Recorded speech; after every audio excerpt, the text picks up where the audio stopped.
Hi, I'm John Moscow. Welcome to Ethical Schools. Today we have an encore of our July 31st, 2019 interview with Norm Fruchter on the pioneering alternative high school he and colleagues built in Newark in the 1970s. Very sadly, Norm died on January 4th of this year. He was a lifelong advocate and organizer on behalf of students, parents, and teachers and democratic schooling. He'll be very greatly missed.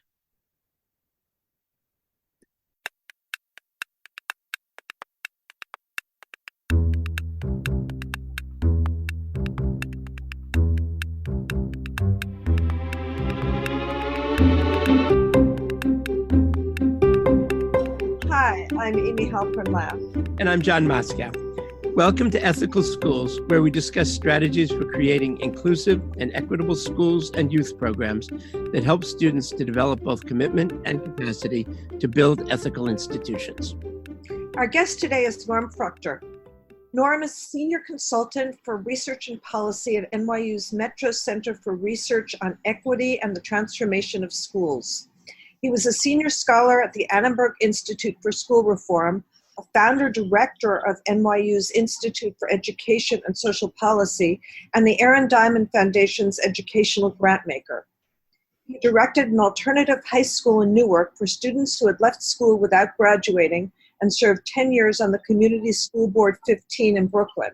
He was a member of the NYC Department of Education's Panel for Educational Policy as an appointee of Mayor de Blasio. His latest book is Urban Schools, Public Will. He's also published 2 novels and co-directed award-winning documentaries. In the 60s and 70s, he was a civil rights and anti-war activist. He was founder of the Campaign for Fiscal Equity. Welcome, Norm. Thank you. You've long been a thought leader and activist on issues of school equity. You mentioned the other day to John that you'd like to talk about your experience in the 70s as director of a high school for students who previously had left school without graduating. Would you tell us a bit about the school and why you've been thinking about it 40 years later? Sure. The roots of the school are in the Students for a Democratic Society organizing project in Newark in the 1960s. And it was a very mixed group with predominantly white organizers and a whole cohort of local Black neighborhood activists and leaders.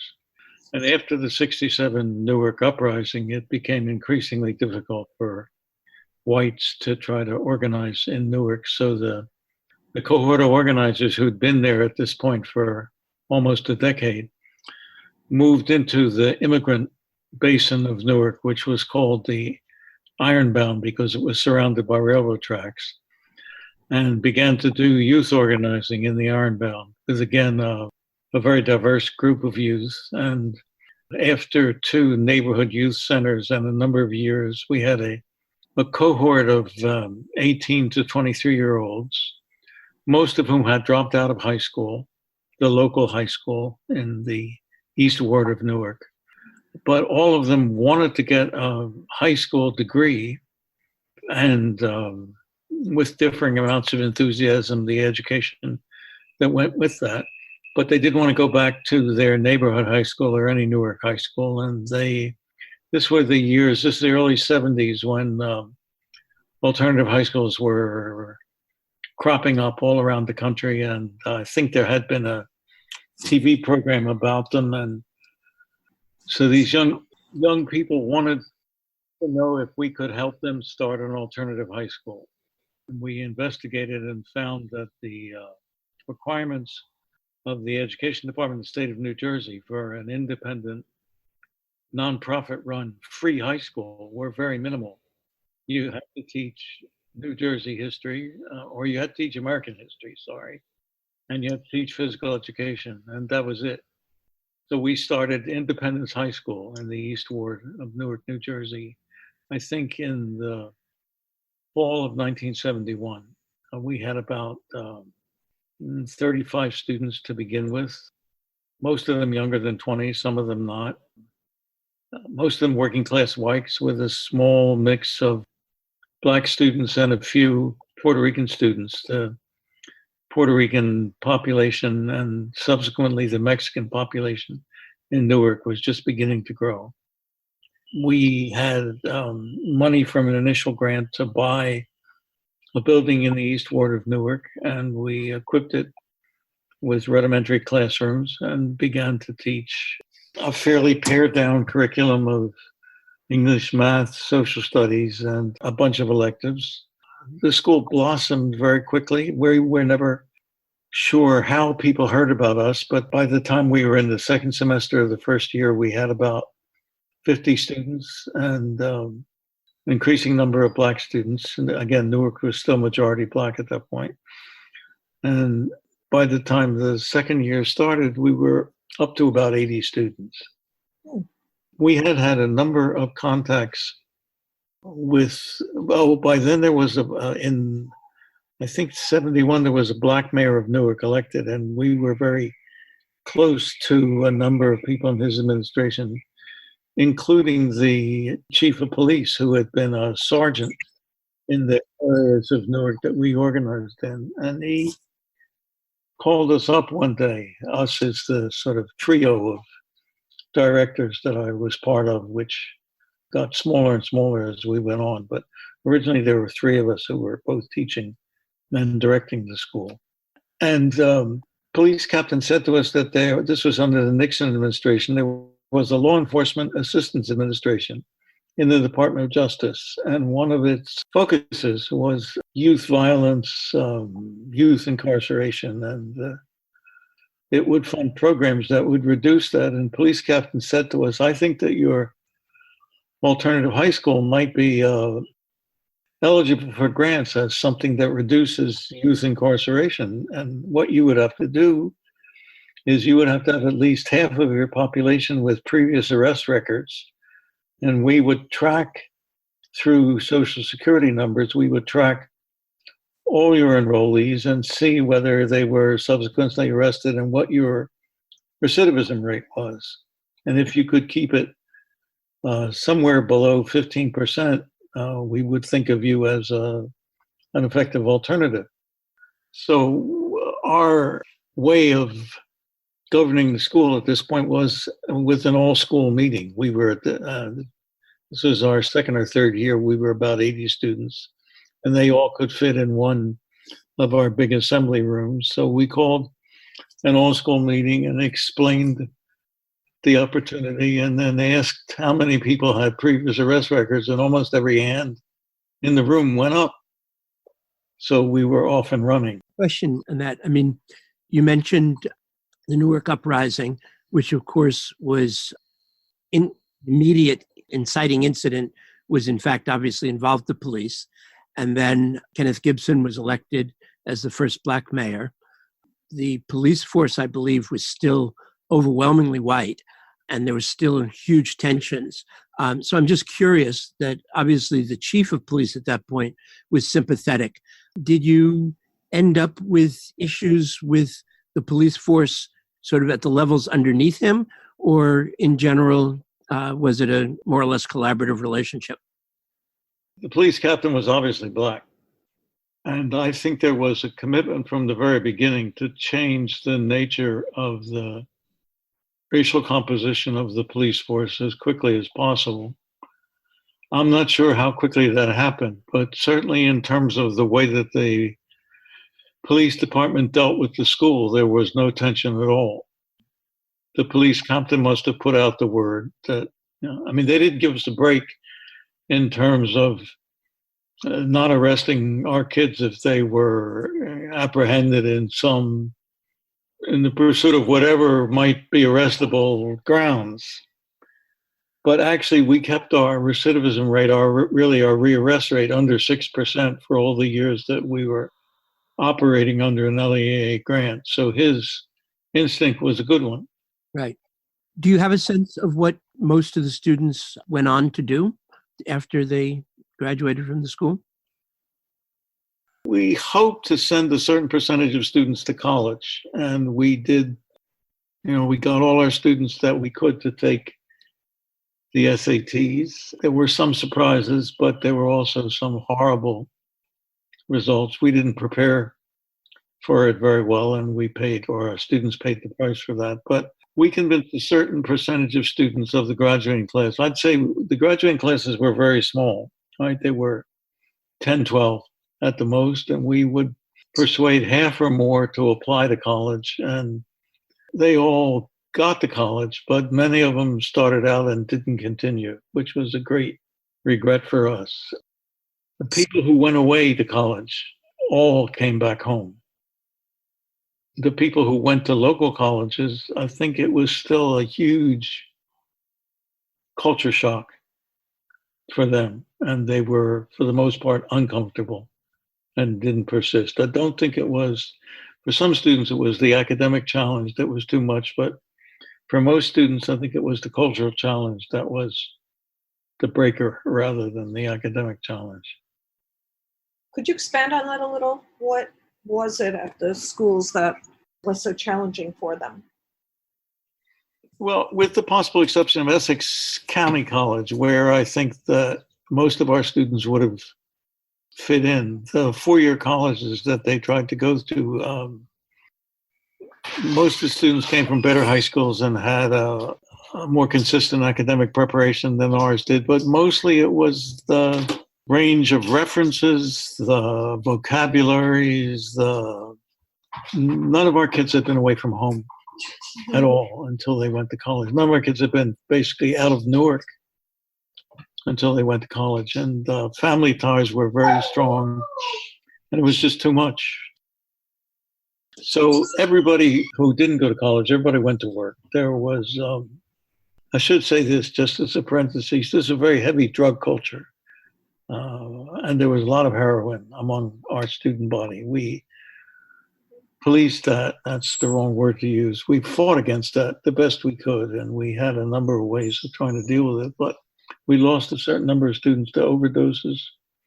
And what we noticed, and this was from running the youth centers as well as the school, was that when our students hit 20 or 21, 22 and made the shift into some form of adulthood, they basically stopped drug. There was only a small minority who went on. So in spite of all the drug use, almost everybody that graduated from the school, if they didn't go to college, went on to work. They had connections in a range of industries in Newark and the suburbs. Some of them worked at the airport. Some of them worked in the trucking industries that were very heavy in Newark at that point. But almost everybody got jobs and kept them and went on into a kind of stable working class adulthood. So aside from the original three of you who taught, who else, what other teachers came to teach? How did you recruit them? There were three of us who were directors and taught, but there were about, from the original organizing staff, there were about 10 adults who taught. We supplemented that. We didn't have a strong math teacher at the beginning, so we found one. We recruited somebody to come. We knew that we needed an arts teacher, and we recruited one. Arts and his art classes were among the most popular. We had a carpentry class and recruited a teacher to come and teach that. Somebody on staff, two people on staff, were very good photographers, so the carpentry class built a photography lab and darkroom, which students, we never closed the school. It would stay open all night, but we had to flush students out of the photography lab at 10, 11, and 12 o'clock in the evening. They were still there. And we got a number of state grants. Both philanthropies and state agencies loved us. So we got a grant to put in a kitchen and to serve meals, and we got a number of other grants to supplement the enrichment programs that we ran. We didn't teach a language. That was one of the things we never found somebody who was capable enough. We had we had at least 2 or 3 English teachers, a couple of social studies teachers, 2 math teachers. The only science we ever taught was biology. And we had a rudimentary lab. Given alternative schools, not to mention organizing in general, are notoriously incredibly intensive work. Were the teachers in general able to maintain the momentum, or did they have to pull back after a while because of stresses or burnout?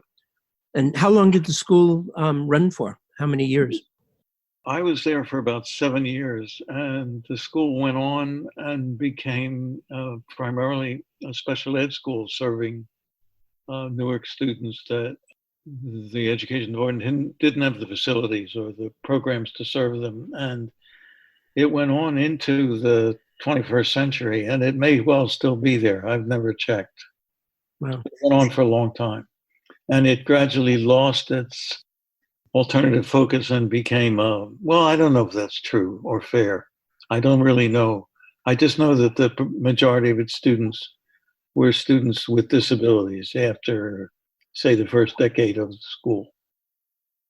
And did you find during that decade, in terms of the intensity, how did teachers as a community deal with the stresses of being in a school where you had to pull students out from the photo lab at 10 o'clock at night? There were two groups of faculty. There were the small cohort of the original Newark organizers who became teachers. And then we recruited a bunch of vistas who chose to come to the school because they had a commitment to helping youth and they also had academic skills. Both the groups were very dedicated and both hung in for a long time. What would happen is we would recruit somebody for a particular task, and about halfway through the year, they would say, I can't do this anymore. It's just too hard. And we would lose them and have to recruit somebody else. But the core hung in. When I left, there was still a stable core of people who were the original teaching staff of the school. And most people lived in Newark, close to the school. Mm-hmm. So that I lived in New York and worked in Newark, so there's a fair amount of travel time, but most people didn't have that.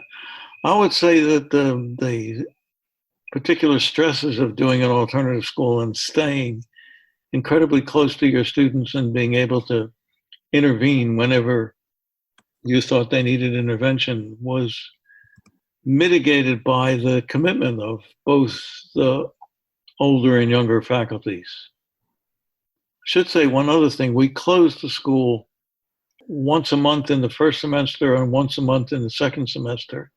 And all the students served internships, which were related as much as possible to their interests. I remember things like one student was very interested in being a veterinarian, and so we found a placement for her with a local vet. Somebody else, a couple people were interested in photography.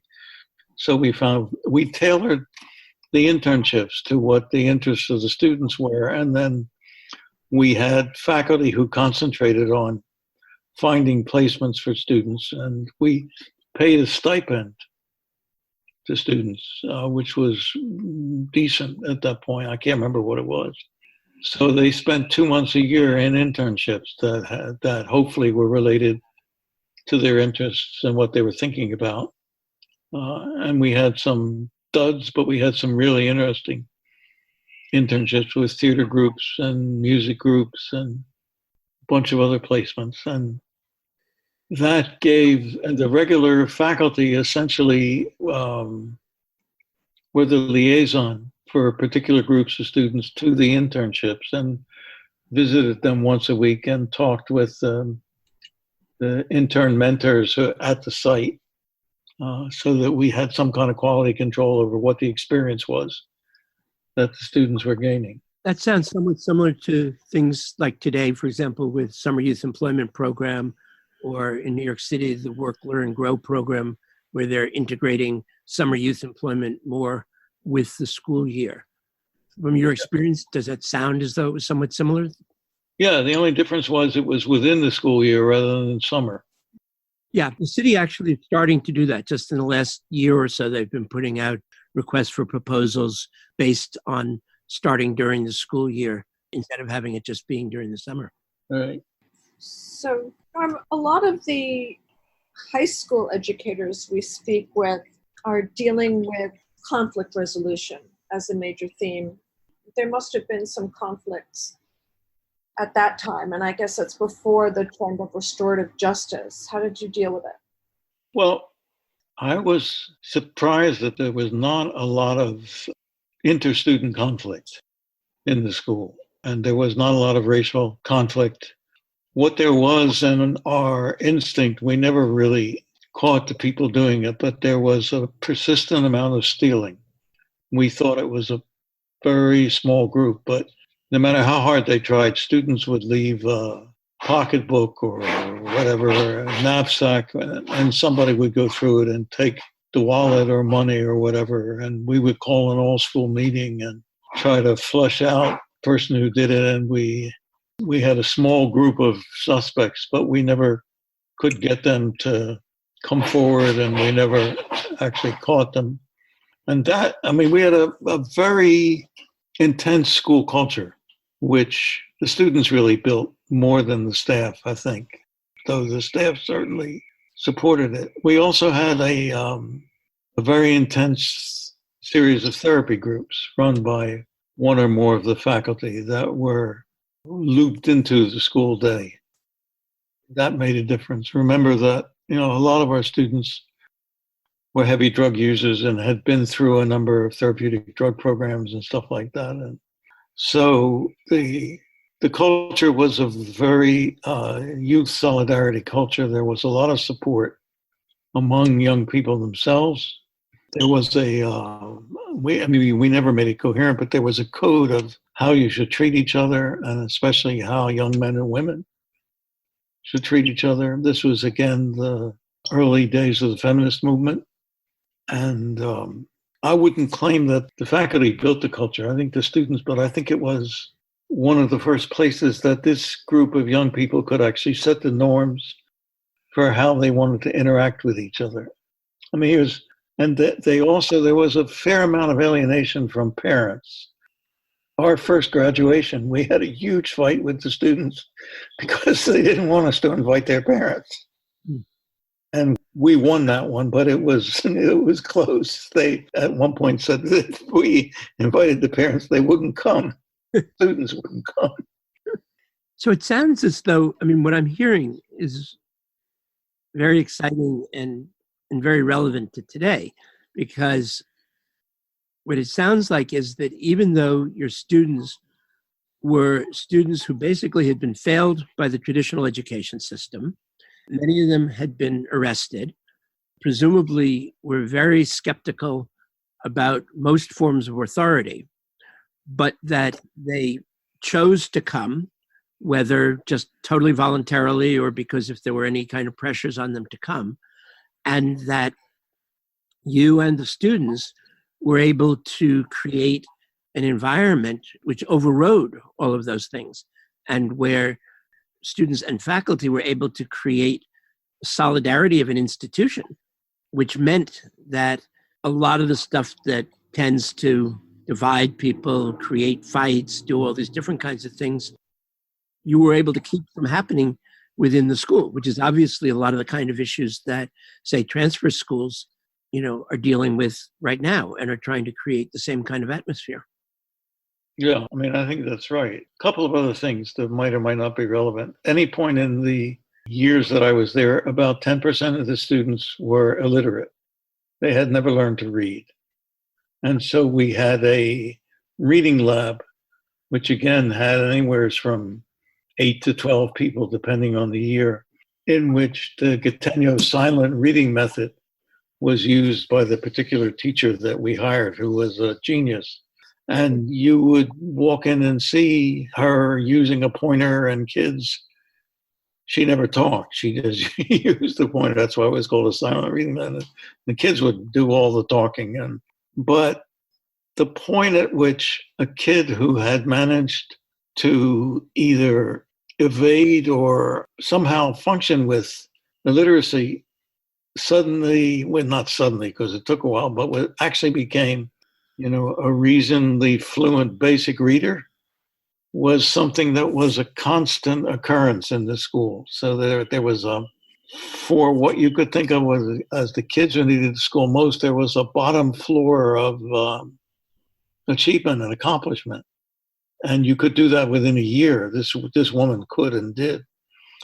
That was amazing. And most of these kids came to the school feeling like, in spite of the fact that they had a critique of what was wrong with their elementary, middle, and high school education, they were still damaged by it in ways that affected their self-esteem deeply. So all of the classes in one way or another or all of the activities in one way or another were therapeutic in that they were about trying to build the confidence of students that they weren't stupid, weren't slow, had a bunch of capacities, whether they were in particular disciplines or they were in photography or art or whatever, that made them unique. And the staff was really committed to that. And there was enough range in the curriculum so that you could, if you worked at it at all, find your capacities and feel like you counted in the atmosphere of the school. And that and the solidarity that the students built a culture that carried on. Speaking of curriculum, and very specifically first about literacy, I mean, obviously, one of the classic issues with adult literacy is to find high interest, low level reading materials that are relevant to students. A lot of times, obviously, literacy programs use student writing, for example, as a way of finding materials that are interesting for the students to read. Do you remember much about what your silent reading teacher did or how you dealt with the questions of students having very low literacy levels in other courses as well? Well, I taught whatever we called it, English literature, whatever, for all the years I was there, and social studies. And my English curriculum started with poetry.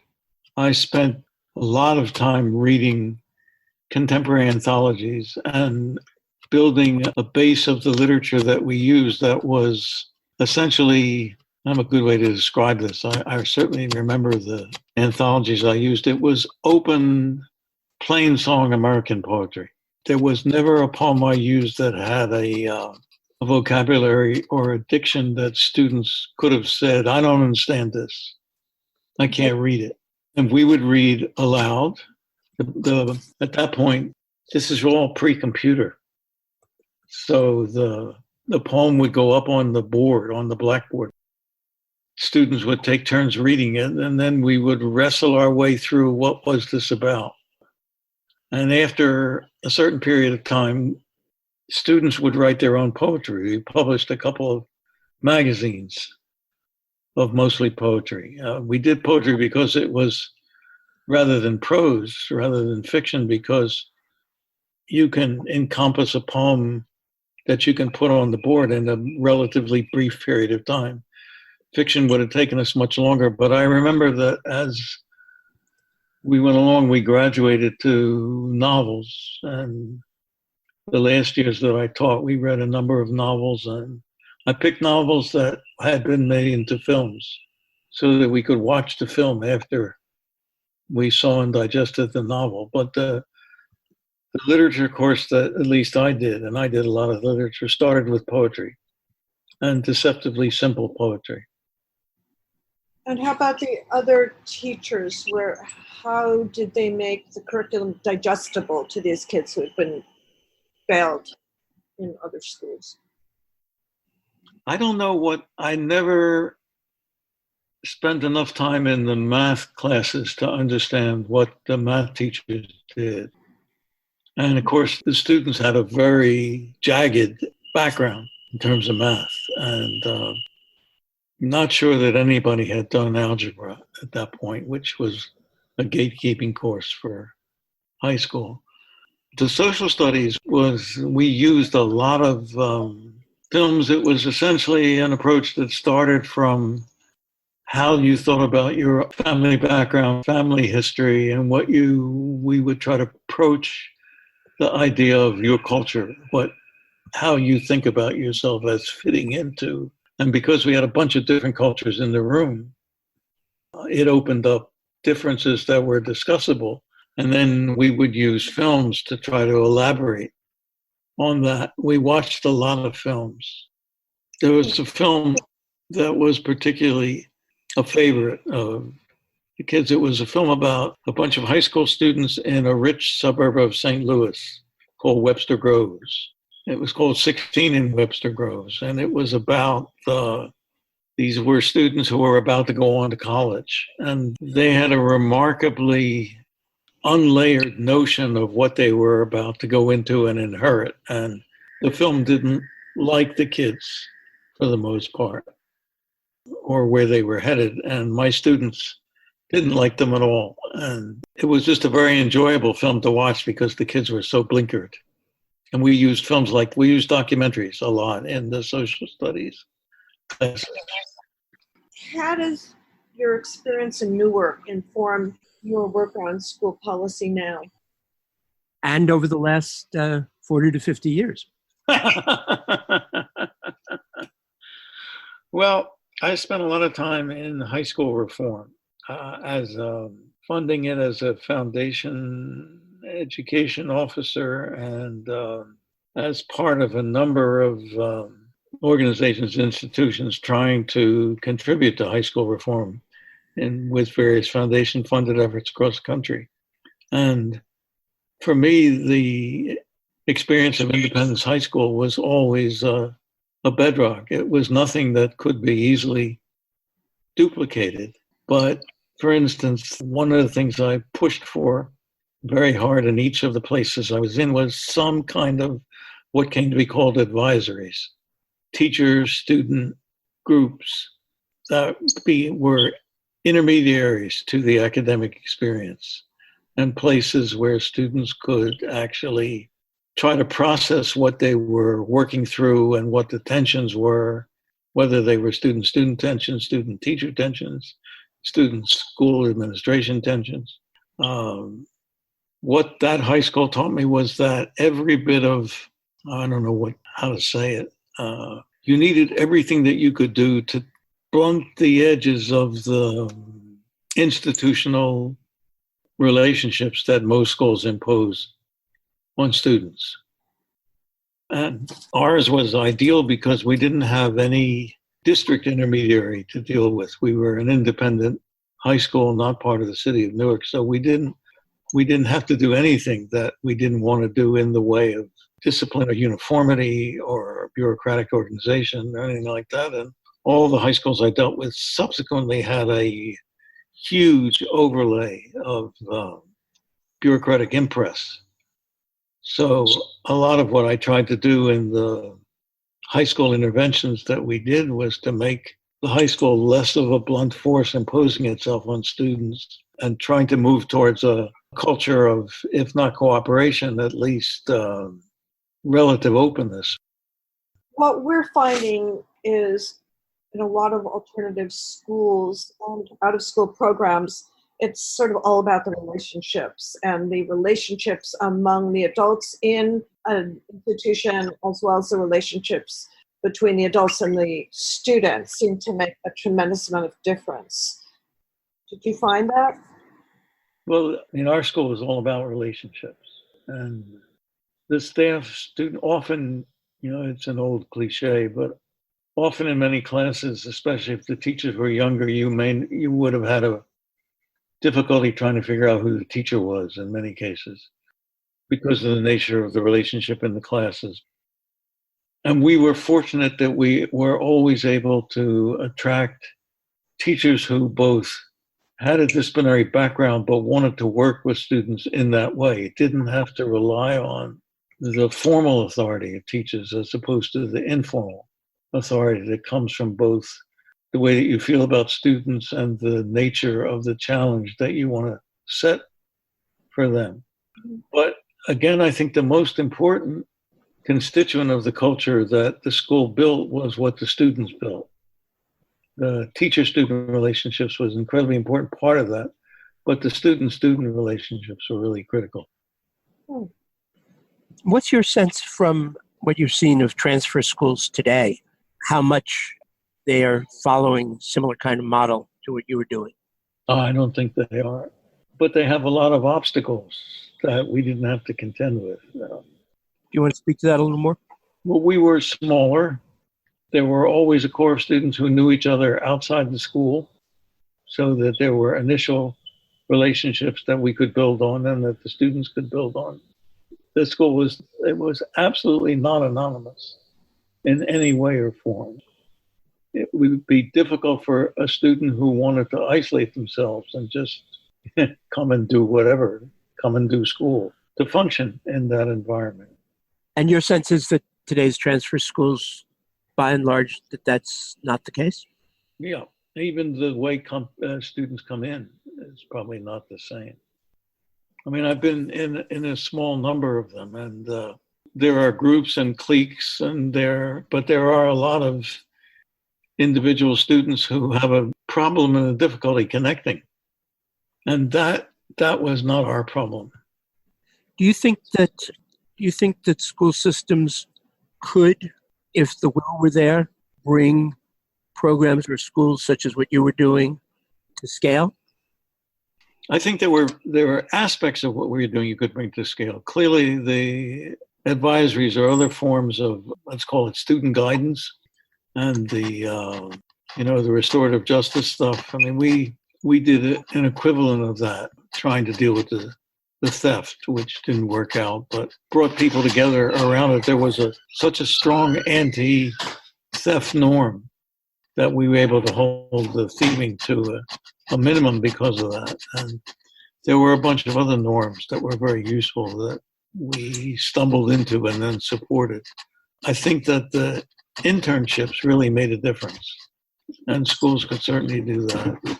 I think that the extent to which you can blur the boundaries between let's call it the exploratory parts of the curriculum or the enrichment parts of the curriculum and the traditional parts of the curriculum. So the more you have arts and music and dance and theater and even film and video, and they're interacting with your academic curriculum throughout the day, the more you tap into what students want to explore and want to do. And I remember once Luis Acosta from El Puente said to a group of us that his ideal was that when you walked into El Puente at any particular time of the day, you wouldn't know whether you were in the academic component or the enrichment component. That gets at what we were trying to do. Wow. Thank you so much. Is there anything else you'd like to add before we wind up? No, I've been sitting here, just the other part of my mind that watches and being embarrassed by wondering how much my memories of the school would not be seen as accurate by my then colleagues. I'm not sure how I find that out. Maybe the responses to the podcast will tell me. That would be great if it does. Thank you for joining us, and thank you, listeners, for joining us. Our website, ethicalschools.org, has articles and podcast episodes, and we're on Facebook, Twitter at Ethical Schools, and on Instagram. Till next week.